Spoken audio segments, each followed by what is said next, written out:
Where do ideas come from? Where do they show up from? How do you cultivate them? How do you grow them?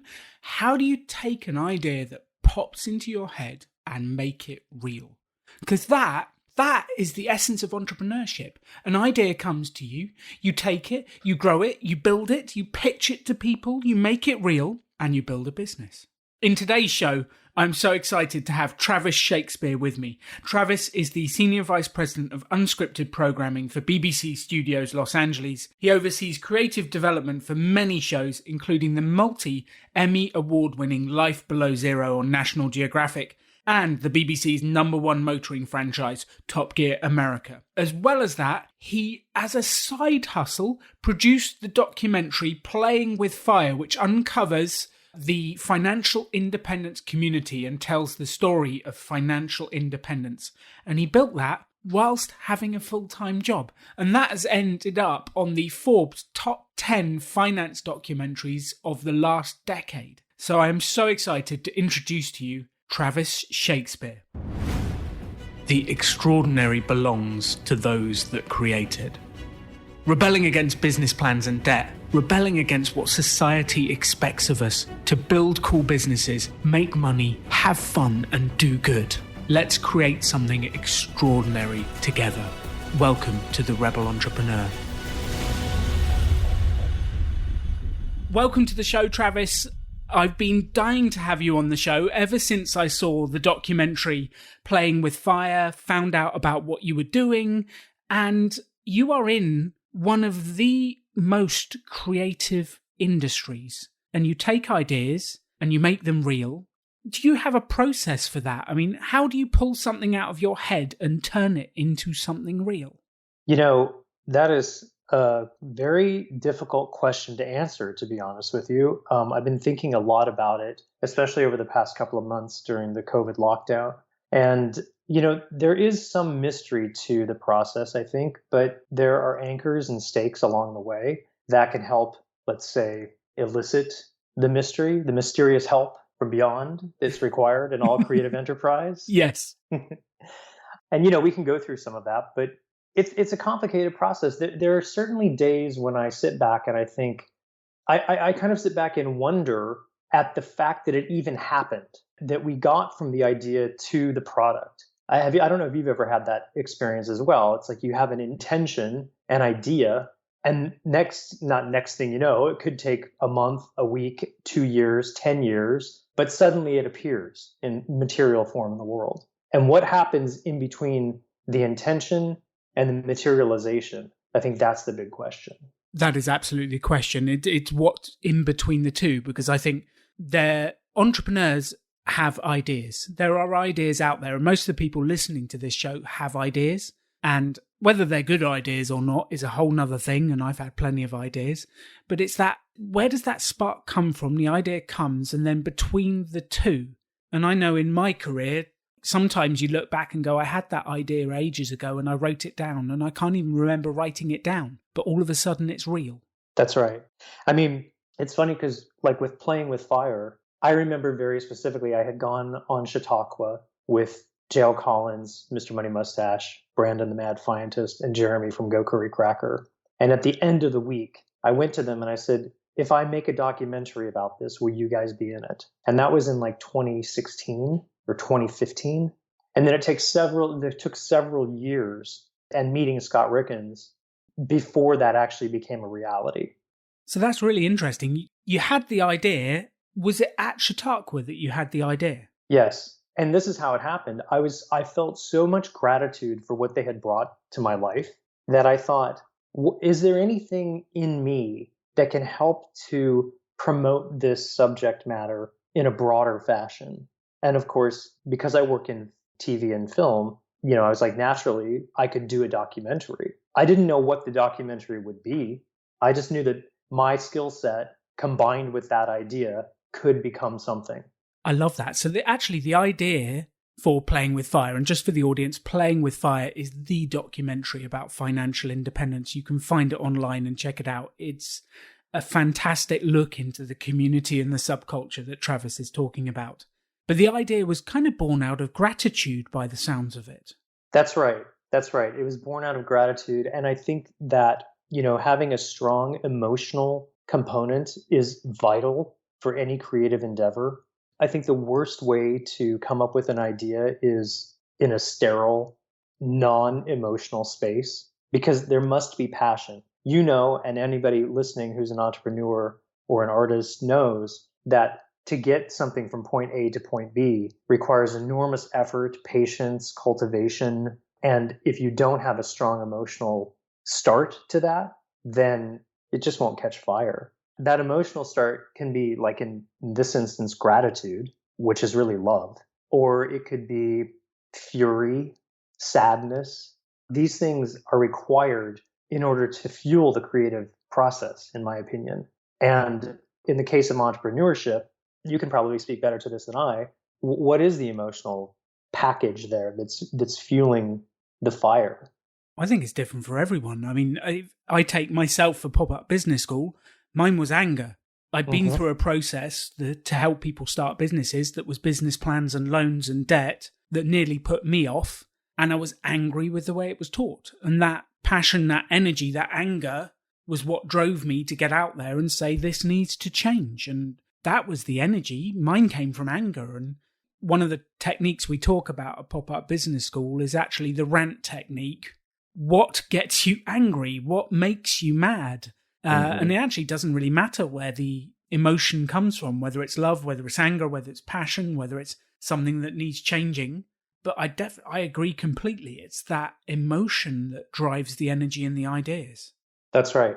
And you can probably look into your past and say, because I know you and you've had a billion ideas in your life. And I bet if you look at the ones that are on the floor that never went anywhere, they didn't have that passion behind them.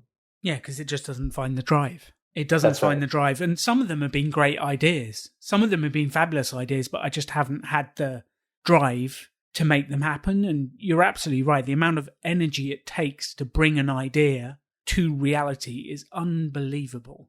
So you came up with the idea for the documentary Playing with Fire. It wasn't called that at the time, at Chautauqua, and you put the idea out there. What happened then? The idea was a documentary on financial independence. What happened then? What happened then is the next component, I guess, of the creative process, actually. This is great because we're defining it as we go, which is how to solve a problem, right? I think that's the next thing is, what problem am I solving? And my problem was, how do I turn a group of spreadsheet nerds, engineers, not usually, typically the most dramatic people, into a piece of drama that will connect emotionally to an audience? And how do I take math and make a story with human beings out of the math? So for those of you who don't know about financial independence, there's something called the 4% rule, which says that if you have a portfolio of, say, $1 million invested in stocks and bonds, you can pull 4% or $40,000 off of that portfolio for 30 plus years, maybe even forever. How do you turn that into a compelling movie? How do you take the 4% rule and make a compelling movie? That's got to be one of the biggest challenges out there, taking a spreadsheet and maths based on a university study and making it interesting for people. It was a huge challenge. It was a huge problem to have to solve. So that was where I started. And then just in terms of the process of getting the film manifested, I started writing about it. I started creating a treatment. In TV and film, a treatment is basically like an outline for what you want to do, what you're going to see on screen. And I created a mood board, which is, I went online and I found images that looked like the way that I wanted the film to look, and I started populating a document on Google Docs with my ideas. I could do this. I would need a scene that would look like this. I would need a character that could do this, blah, blah, blah. And little by little, I created a visual representation of what the movie would be for me. And then I got held up with my job.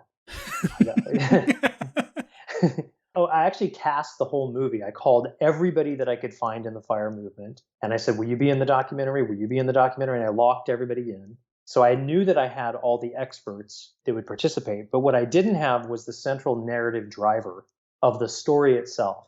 I knew how I would gather the information, but I didn't have the story. Then my job got in the way and I had to put it on hold for almost a year.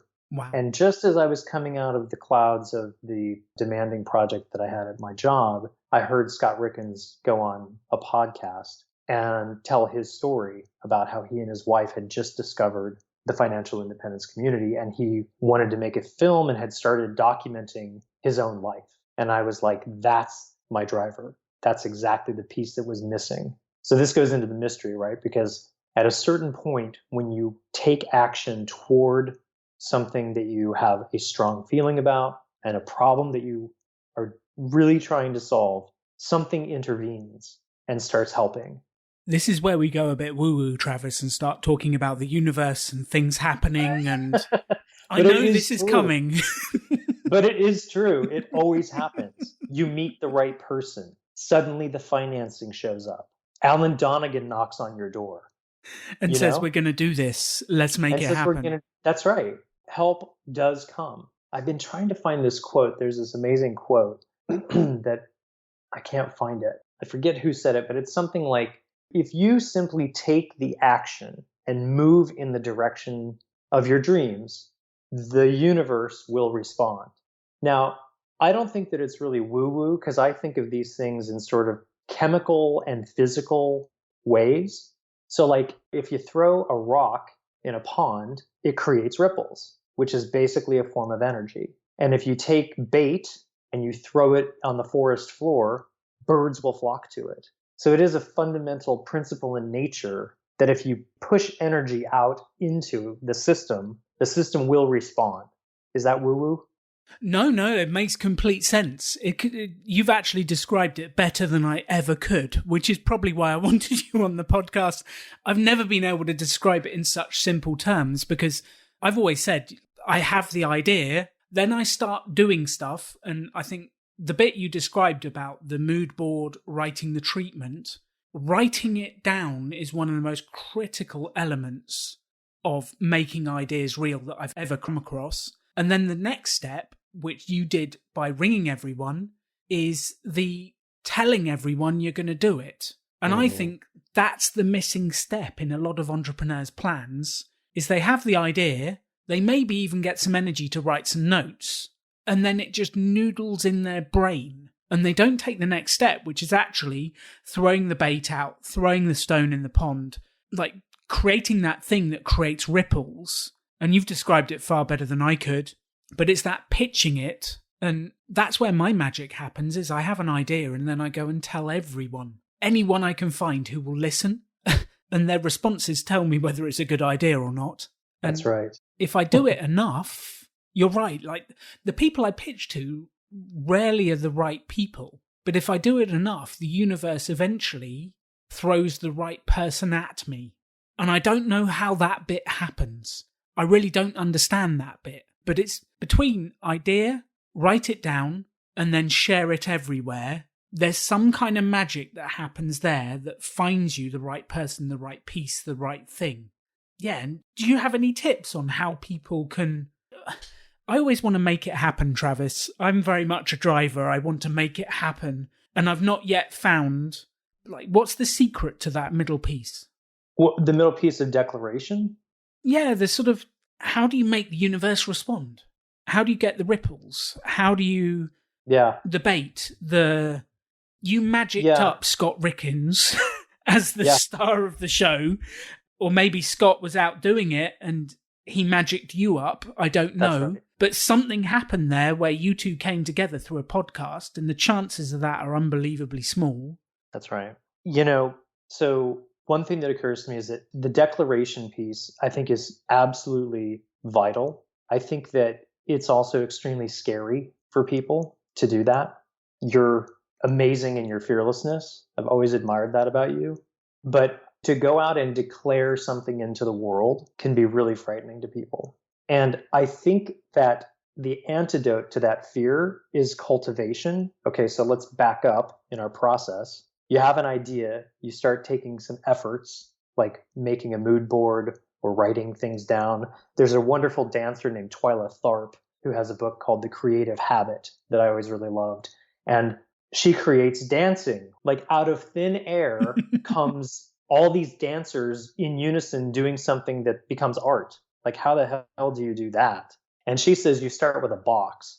And every time she wanted to do a piece, she would get a cardboard box, and then she would just start filling it with inspiration, like leaves that she saw on the ground or a DVD that she watched. And she cultivated the energy around the project at hand. So, I agree writing things down is really important, but writing doesn't work for everybody. So, and like I did a mood board, right? Because I'm working in a visual medium. So the fabric that you want your product to be made out of, get a ream of it, roll around in it, live with it, make pillows out of it.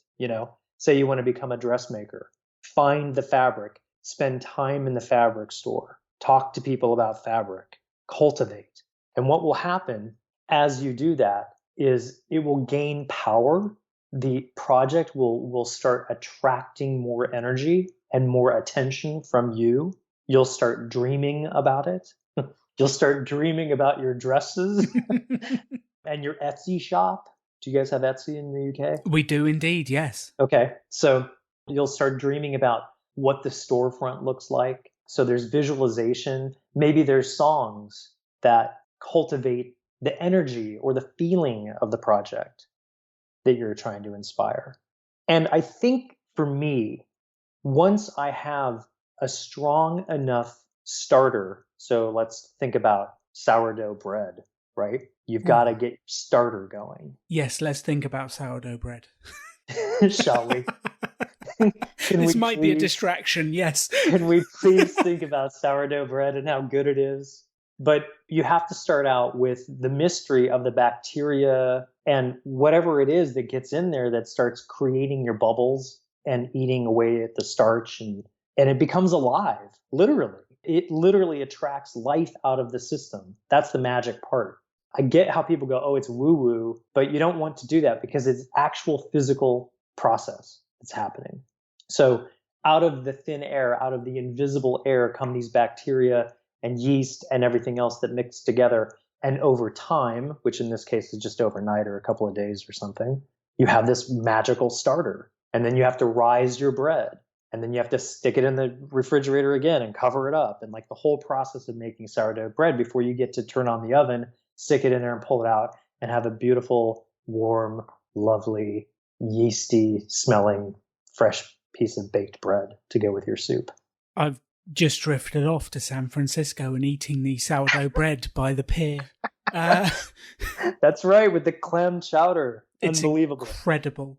So coming back to creativity, I love the idea of the box where you throw in all the ingredients.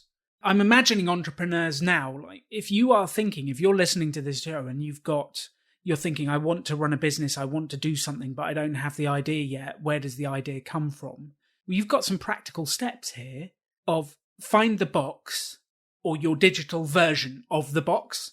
I use an online tool called OneNote, which you can stick audio clips and pictures and film in and text, and you can just draw on it with a pen. And that's my sort of sandbox or my box where I put all the things together and I start to collect all this stuff.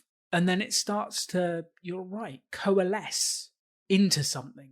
So there is a practical step to creativity, which is gathering all these resources, ideas and things and putting them together to make something that's bigger than it is. That's right. And that's the actual work, right? So that's the stuff where you have to go, okay, on Saturday morning, I'm going to sit down and I'm going to find the song that speaks to this project, or I'm going to write down every idea that I have. That's where the blood, sweat, and tears part comes in, which is vital as well, because we can't just wish these things into existence either. There's a combination. So it sounds like there's a combination, Travis, of pulling it out of your own head and finding inspiration from other people. Yeah, that's right. What's the blend between the two for you do you have an idea you're working on at the moment?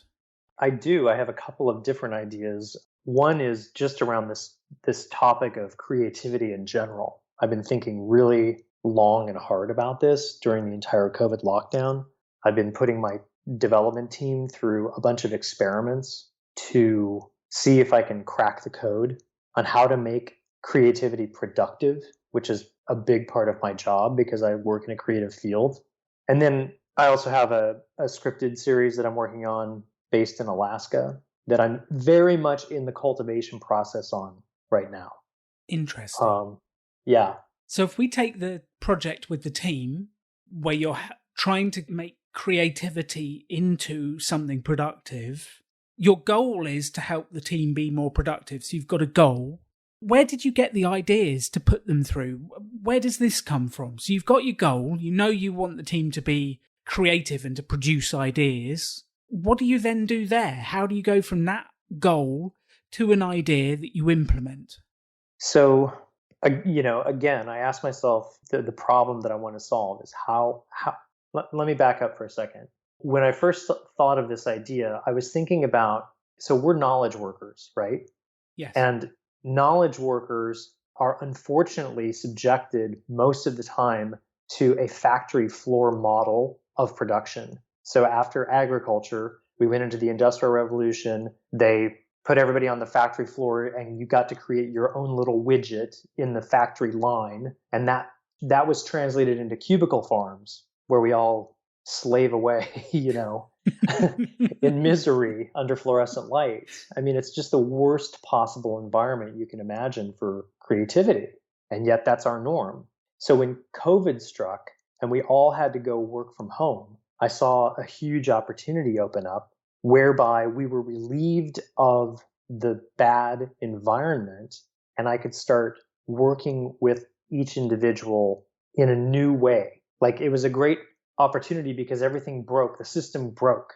And when anything breaks, that's a great opportunity to go in and try to find a new way through, right? Yes. That's a huge part of entrepreneurship, right? Well, yeah, in any major change, there is knockout opportunity. And it's your job to find it and then do something about it as an entrepreneur. And you're exactly right. COVID has created unprecedented change. There's that word again. In what we're doing and how we do things. So you saw that. You saw it change the cubicle farm. You saw it change the process. And you were like, right, I'm going to use this as an opportunity and solve the problem of creativity. Yeah. What I wanted to do is see if I could increase and improve the quantity and the quality of our output. So in my field, we pitch TV shows all day, every day. That's what we do. Yes. And we've got a team of people who are sitting around trying to figure out what's the next Dancing with the Stars, what's the next Top Gear, and of course it's extremely competitive because there's millions of other people out here doing it at the same time, right? Yes. So I started trying to look into, first of all, I asked them, how do you know when you have a good idea? How do you know an idea is good? And this is a really difficult question because what I've found is, I'm somebody who's done this for my whole life, right? So I have a long history. I've put my 10,000 hours in, and a lot of this happens subconsciously for me. Yes. And I know most of my ideas are bad. That's a good first step. I take that as a truism, It just is true. Most of the ideas that I have are bad because they're mostly associative. It's like, oh, there's a yellow thing. Maybe I should make a yellow thing. Maybe I should make an orange one of those. Okay, not necessarily inspired. Yes. But because of my level of experience, I also subconsciously am continuously rejecting all those bad ideas. So when I have a good idea, it's because I've already rejected 1,000 bad ideas out of hand. And to get to that, I think either requires enormous talent just out of the womb, or you got to put in your 10,000 hours to get there. I guess brings us to the question, are creative people born, or is it something you can develop? Do you genuinely believe people can develop creativity as a skill? 100%. Because every living thing is creative. So as a creative being, you are, by definition, creative. So how do I practice it? How do I develop it, Travis? Well, creativity comes in many, many, many different forms. And unfortunately, the way that our culture works, we sort of glorify one kind of creativity, which is like things like media, right? Like movies or novels. And people go, oh, I could never write a novel. And the fact of the matter is that, okay, not everybody is going to write a novel. Is everybody capable of writing a novel? Yeah, probably, if you really grind it out. Is that your destiny? No, not necessarily. Because your destiny might be creating a backpack that revolutionizes the backpack industry. Now, you're not going to probably end up, on the nightly news for having done that. You'll be the unsung quiet hero of countless commuters, but you're not going to get the glory of fame and all that stuff. But you have figured something out that's super useful and vital and actually has a direct impact on millions of people. It just doesn't fall in the glamour land. Yes. So does the woman who creates the revolutionary backpack, is she a novelist? Maybe, maybe not. But every single person that comes into the world comes in with a very specific, unique identity and perspective. And it's like how every snowflake is different. Every person is different. And therefore, the way that you interact with the world and perceive the world, and the way that you reflect back your perceptions, which is essentially what creativity is going to be unique and only possible for you to do. I love that, Travis. So one of the things you said a minute ago, which I found really interesting, was you said you'll have thousands of ideas that you reject to get to the good idea. And I know I've had that myself. Do you edit your own ideas as you go? Or do you let all of the ideas come out and then judge them later? How do you go about that? So to answer that, I think I'll reach back to a little earlier in my career, because it will probably be a little more instructive for somebody that's trying to get going. I remember when I first started working in television and I wanted to become a producer. And in my field in unscripted television, a producer is basically the director who puts the show together. They write it, they film it, with the camera guys, they put it through the edit. Like I was working on a show called Deadliest Catch, which is about crab fishermen in Alaska. And I really wanted to learn how to produce the show. So what I did was I went in and I took 3 episodes that had already gone to air and I dissected them minute by minute. Wow. On it, I got out a legal pad and I went through and I stopped and started minute by minute. And I dissected how the show was put together and what was the structure, because I didn't know how. And I kind of had haphazardly tried to do it and failed. And so I used my analytical mind to dissect it and figure out how it was made. And then I mimicked that in my next effort. Was it a great piece of television? Probably not. But it was fully formed and it worked. And you built on something that was already there. And whilst you're talking, I'm thinking about my speaking career, and I did exactly the same thing. I bought a DVD of all of the world champions of public speaking and their speeches, and I sat there with my laptop out, making notes. 10 seconds in, they ask a question. 20 seconds in, they do this. 30 seconds in, he's telling a story. And I've watched every championship speaker and I've dissected what they're doing, worked out how they did it, and then started to implement it to my own talks. And you're right, I was nowhere near as good as them to start with. But after practicing and practicing and practicing, my skills started to develop. And then I could put my own ideas into the structures that I found elsewhere, which I knew worked. That's right. And it's really hard to do that because you have to face the fact that you don't know what you're doing. And I kind of laugh at that one a lot because, anyone who knows me knows that most of the time I'm just making it up, Travis. But, and that's not an easy thing to do. And I think it's hard because you think, especially when you're starting out and you want to do something and you want to have success, you think that you're supposed to just magically have that and that every idea is going to become that. But unfortunately, that's not how it works unless you're a genius. And the vast majority of us are not geniuses. I've not really met that many. I've never met any. And I know that I'm so far from genius level that it's not funny because it takes me way too much work to get there. Well, maybe your industry has painted an unrealistic expectation of what a genius is like. whereby you see it in the movie and they just magic up the idea and it's perfect first time. I don't know anyone who actually does that. No, in fact, the genre of genius films, if you do what you did with your speeches and break them down, they've all followed the exact same formula. Isn't that interesting? Which is not how the geniuses that we give that attribution to did, like Van Gogh versus Michelangelo versus, Twyla Tharp. They do not follow that narrative. But Hollywood figured out the narrative that they could sell to the average person, and it worked. And they made a lot of money, inspired a lot of people. Yeah.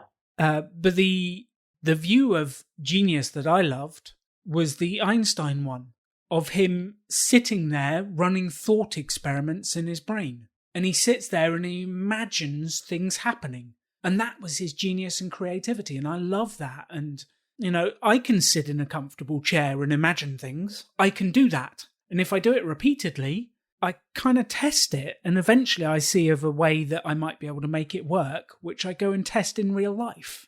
That's right. Einstein has one of my favorite quotes on creativity. He says, "Creativity is contagious. Pass it on." Oh, I love that. And that's my inspiration right now for this work on creativity. I want to pass this on.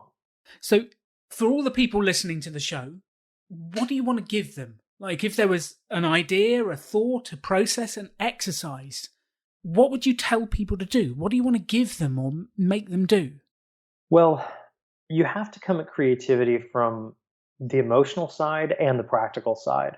So for anybody that's trying to come up with an idea and manifest something in the world, I think that what we hit on early in the conversation is really important, which is look to where you have strong emotion around a problem that you want to solve. And if your ideas don't pass that litmus test, they probably are not going to manifest. They might, but they're not going to be your best work. So that's the first thing. And embodied in that is the need and the necessity to embrace failure. Failure is such a huge component in creativity. I mean, it is creativity's companion. Yes. So you must embrace failure. And then from there, so if you've got a problem that you are passionate about solving, and you embrace the idea that getting from that to the point of manifestation is going to require a number of steps of what we would call failure, but really it isn't. It's just part of the soup to get there. Then you'll be well on your way. I think this idea of cultivation and declaration are super important too. And be patient. You have to be patient because that's the other part, Alan, and I bet you can identify with this. We don't know how long any of these things is going to take. You have no idea. You have no idea. Do you agree with that? Yeah, you just don't know. I mean, as you speak, it reminded me, I think it was 2016, I came up with the idea of doing a TV show based on Pop-Up Business School, and I scribbled out 8 or 10 ideas on A4 sheets of paper and went to one of my friends, Alistair, who's a news reporter for the BBC in the UK, pitched him my ideas, and for nearly all of them, he looked at me as if I was insane. But there was a couple in there, he went, "Oh, that's interesting," and that gave me the clue of where to go. And that was the first genesis of the ideas, and then only recently, 4 years later, after talking to so many different people and pitching the idea and doing all sorts of different things, is it actually started to come true. But you never quite know how long it's going to take. And I think most people give up far too quickly. Yeah, I agree. So if you were talking to someone, like you have produced the Playing with Fire documentary as, for want of a better term, a side hustle. Because you had a full-time job that took a lot of your energy, and you had the dream of creating the documentary on the side. If you had advice for someone who's got a full-time job, but they've got this dream of this thing they wanted to create, what advice would you give them? Yeah, you have to make space and you have to create time and space for the project. So when I look back on the amount of hours and work that Playing with Fire took over about a 2-year period, I can't believe it. It's just insane. And when I think of the fact that I was doing that with a full-time job, I don't even know how we got it done, to be honest with you. I do remember a number of moments being really stressed out and about a 2-month period in the edit when I thought I was going to lose my mind because I gave up many weekends, many nights. You have to be prepared to sacrifice time, and you have to block out the time. You have to guard the time. With the documentary, it was easy because I knew that we would be shooting certain scenes, so we would just book tickets, airplane tickets, to go to the location where we were going to go shoot, and then that was it. I was stuck. Then you kind of have to do it. You kind of have to do it, because like anybody, I'd rather drink beer in my hammock than do any kind of work. So you have to trick yourself sometimes into the commitment. I love that tip. I'd just like to highlight that. The booking it thing, that is exactly how I made the first season of this podcast happen, was I booked the people I wanted to speak to for the episodes into my calendar, and then that's it. There's a day, there's someone waiting for me on the other side. I have no choice. And I just did it. And I think it was about 2 to 3 weeks I recorded all 25 episodes of season 1, more or less. And the only reason it happened is because I put it in the diary. Yeah. Yes, that commitment, even if you feel like an imposter, can go a long way. I have a dream of getting a musical produced on Broadway, and I found a great script, and I'm trying to get that made. And what I did was, I don't know how to produce live theater. It's different in many ways from TV and film. So, last year I went and I did a 3-day long course. I took a course on how to produce live theater. I love that. And then, again, that was like a commitment thing where it's okay, I booked an airplane ticket. I flew to New York City. I paid for the hotel. I paid for the class, and I did an intensive, right?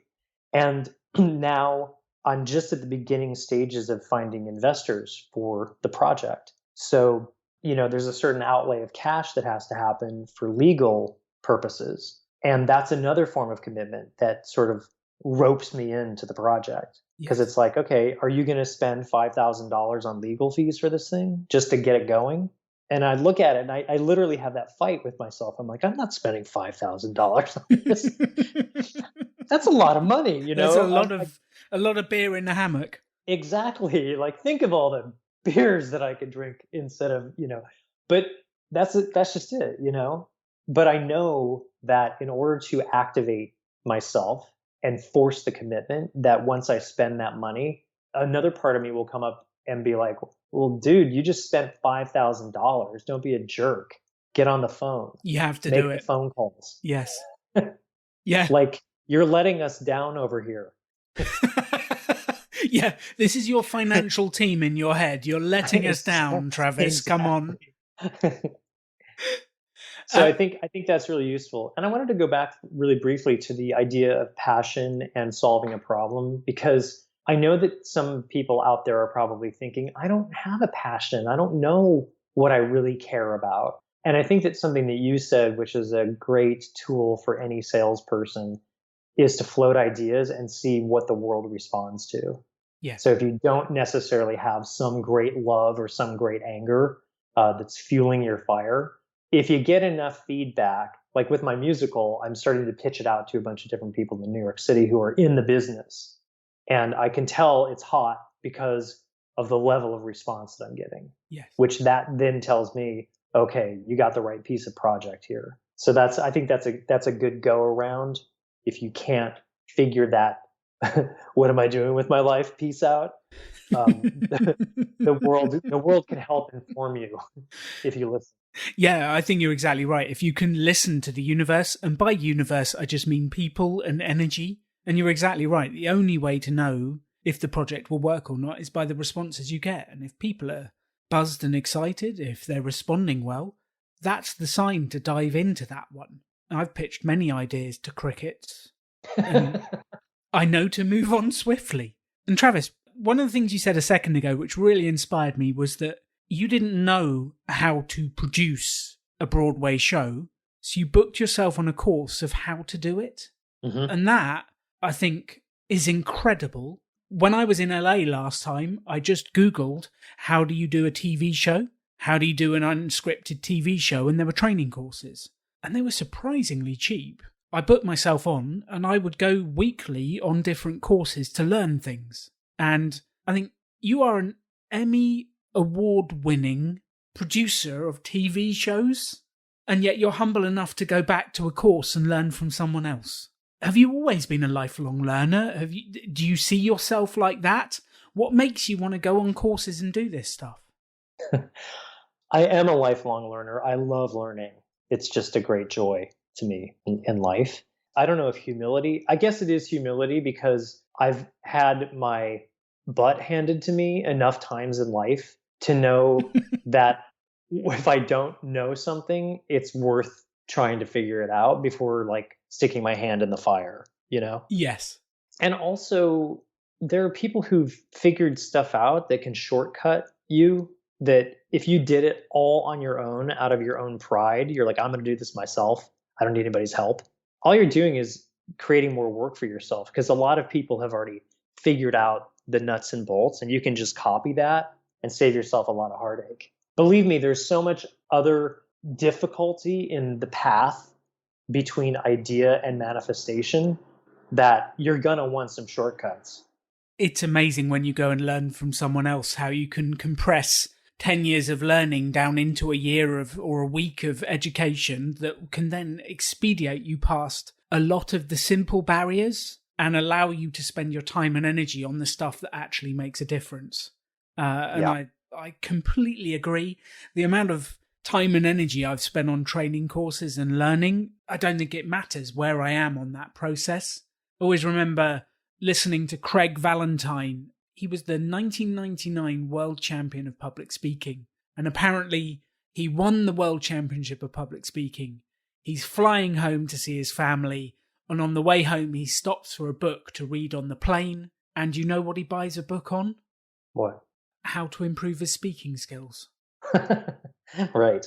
And that stuck with me instantly, that the reason he won the championship is that idea that there's always more to learn. And that's why he was learning. That's why he got to where he was. And that's why he'll keep improving. And that's driven me to continue to learn.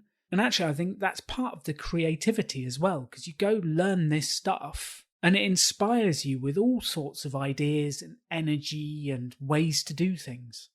Yeah, you know, one of the ironies about pursuing a creative life is that it actually gets harder the more experienced you become. I don't know what that is. It's some bizarre rule of inverse something. But getting through the basics takes enormous effort and focus. But it's kind of like the Zen master. Once you get the ninja level, it actually is much more difficult. I don't know what that is.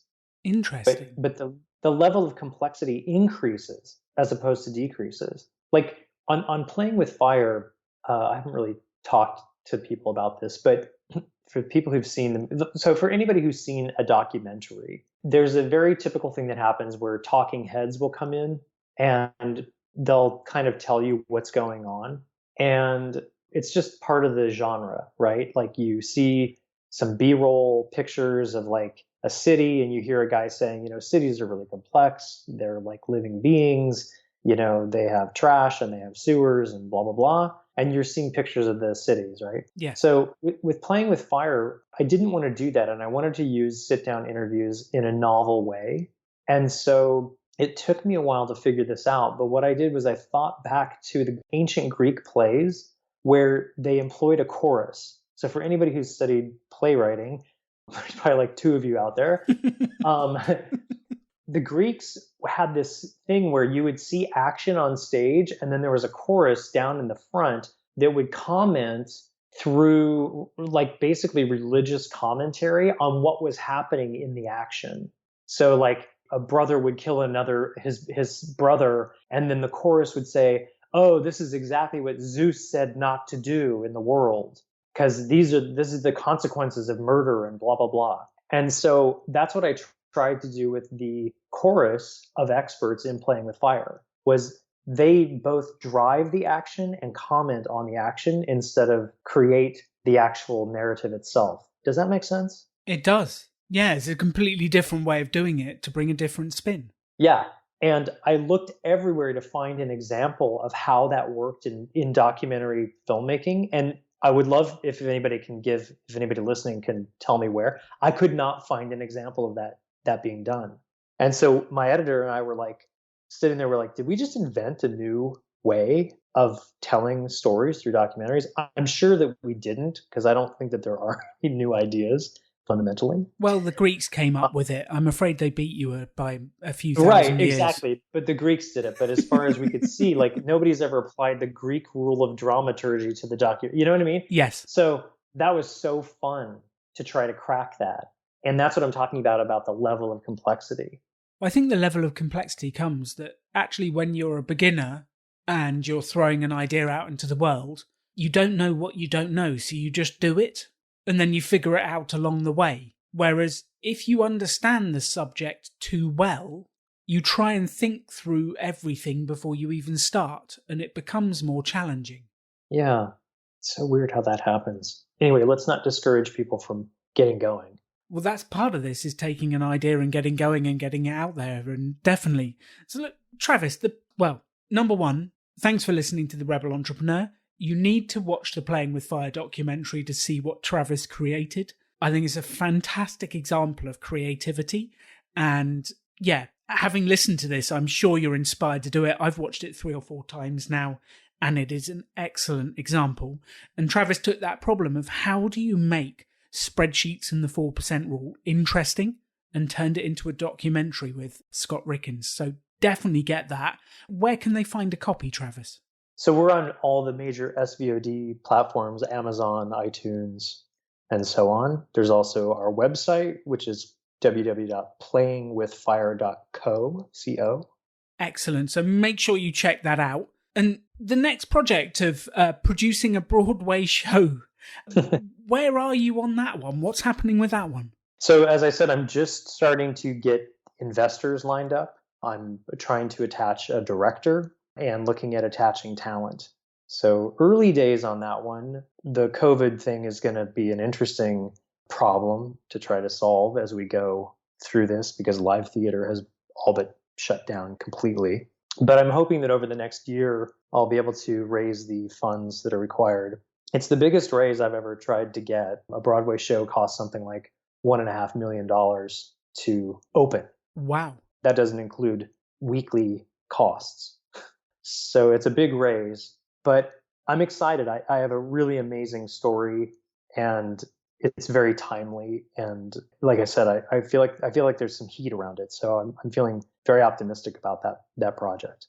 Can you pre-sell the tickets to raise the money that way? That's a great question, because we did some of that with Playing with Fire, because we did do our GoFundMe campaign, yes. Kickstarter rather. I don't know if that's been a path forward. Thank you for that. I'll check. That's what this whole show is about making those ideas real without going into debt. And when you said about raising $1.5 million, I think my heart stopped at several points there. That is a huge amount of money to get first, to then sell the tickets. I know. It's crazy. It's just nuts. The business of live theater is crazy. Is it profitable? I mean, like raising that much money, and then is it only the top few that make money back, or? Yes, it's extremely risky. In fact, it's so risky that you have to be an accredited investor in order to invest in the show. It's like venture capital. Wow. Is that because people have to realize they're probably going to lose their money? There's a good chance they'll lose their money, yeah. But if you get a Hamilton or Book of Mormon, you're financially independent and then some. You know what I mean? So it's risk versus reward. This is sounding more and more like gambling, Travis. It really is like gambling. I don't understand why it's gotten to be. It's kind of ridiculous that something as simple as theater, which was with us through all humanity until basically the talkies got created in like the 30s. Like it's only been 100 years since the theater was the predominant form of entertainment. Yes, it was the form of entertainment. Like that's what you did, and it cost like a nickel to go to like the best show. And now it's like you got to, wait for 3 years and spend $900 to get a ticket to Hamilton. It's obscene and makes no sense whatsoever. I cannot But I'm not wait doing to I'm see. not doing it like playing with fire. I'm not doing it to make money. I'm doing it because I have a passion for the project and I want to see it birthed in the world. And I think it will help people to see it. I love that. And that's the heart of what will give you the energy and the power to get through creating it and get through raising the money and making the thing happen, is that desire to improve the world. Yeah, that's just it, isn't it? I mean, ultimately, if you look at all the great entrepreneurs, like you look at Elon Musk or Warren Buffett or any of the greats, they set out to solve a problem that would have a direct impact on the welfare of other people. And I think those are the most powerful ideas. Those and the paperclip. And the paperclip. Well, he has directly impacted my life in many, or he or she or whoever created it has directly impacted my life in many ways and enabled me to hold myself together. But it is quite interesting. I think that's a very grandiose idea. I'd like to just tie it down because I've spoken to people about my mission to change the way entrepreneurship is taught, to help people make their own money and take control of their financial life. And that's what I'm out there doing. And it sounds very grandiose, but business, even the smallest ideas, can improve people's lives. And I always remember a business that we were helping in Kent, and she was starting a cat toy business, and she was producing cat toys. And she was like, this is not changing the world. I was like, well, it's giving cat owners something to give to their pets. They're happier. The pets are happier. You're making the world a slightly happier place. And I think sometimes people think they need to have huge, grandiose ideas, and they don't. They just need to make the world slightly better in their own way. And I think that's an important one to remember, Travis. I think you're absolutely right. And also, this isn't about altruism either. Just to go back to playing with fire, it gave me great pleasure to do that. And when I got to do screenings of it and see how it impacted people, and look, it's a documentary on personal finance. Like, it's not going to be a blockbuster. Well, I don't know about that. Weren't you voted like one of the top 10 financial documentaries of the decade by Forbes? Yes, that was a great article, but I don't think very many people saw it. I read it. I think it's incredible. Thank you. But I got a lot of pleasure and satisfaction out of it. And for the woman who's making cat toys, I bet she was too. She probably loves cats. She does indeed. She loves cats. She has great energy. And I still follow her on Facebook, and my timeline is filled with pictures of cat toys. Even though I'm allergic to them, I get a little bit of joy every time I see that picture. But it's true. I mean, yes, it is not necessary to be grandiose about these things. And you're within your right to also enjoy what you're doing. Like, it should give you some kind of pleasure. Otherwise, you're just torturing yourself. Anybody who's had a bad job already knows all about that. Yeah, we don't need any more torture in the world. And I've got this mission, but I'll tell you what, nothing excites me more than sitting down with someone who's passionate and talking about their ideas and helping them bring it to life. So, selfishly, I'm on this mission to make the world a better place, but it's giving me a lot as well. Right, and look at all the amazing people you get to meet and talk to. That's why I do it. That is exactly the reason why I do it. You get the people to help. So, Travis, we know where people can find the Playing with Fire documentary. Where can people find out more about you and what you do? Sure, I have a website called TravisShakespeare.com. It's not a very robust website, but people can see what I'm up to and contact me if they need be. Yeah. I love that.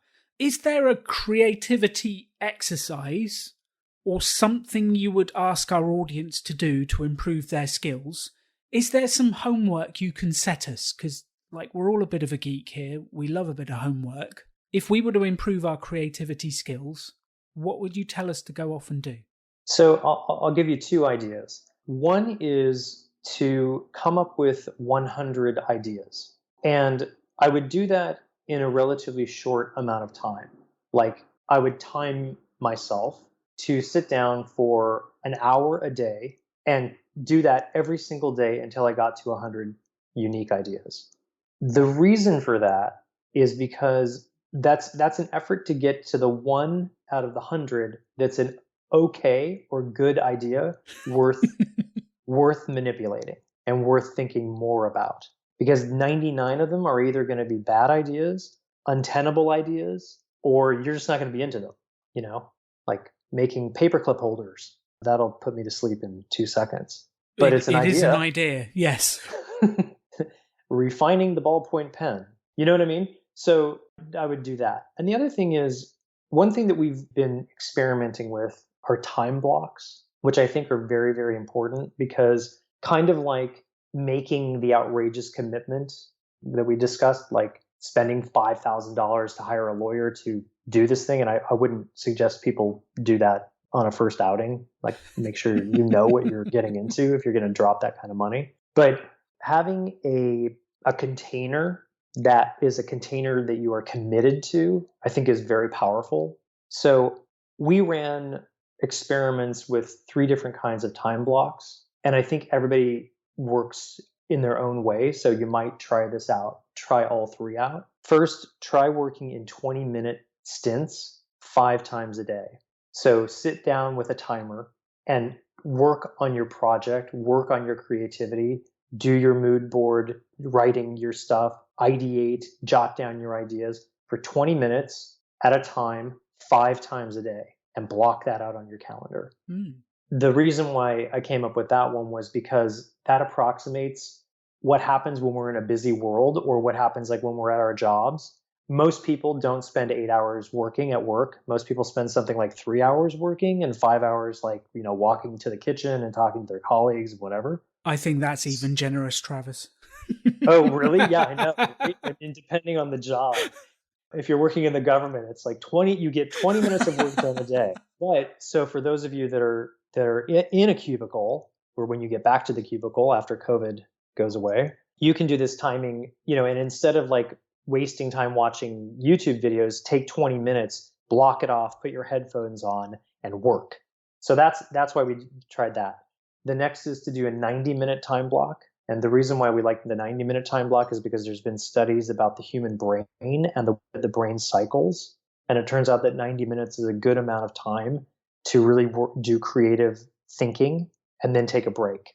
And you can do that one twice in a day. Yes. And then the third one is to do 1 3-hour long block. Wow. Turn everything off, eliminate all distractions, get off your computer. If you must write on your computer, you can, but it's better to get a legal pad and a pen or a pencil and sit in the park and work for 3 hours. That's what somebody like Einstein would have done, or, when you were talking about him just sort of noodling. Yes.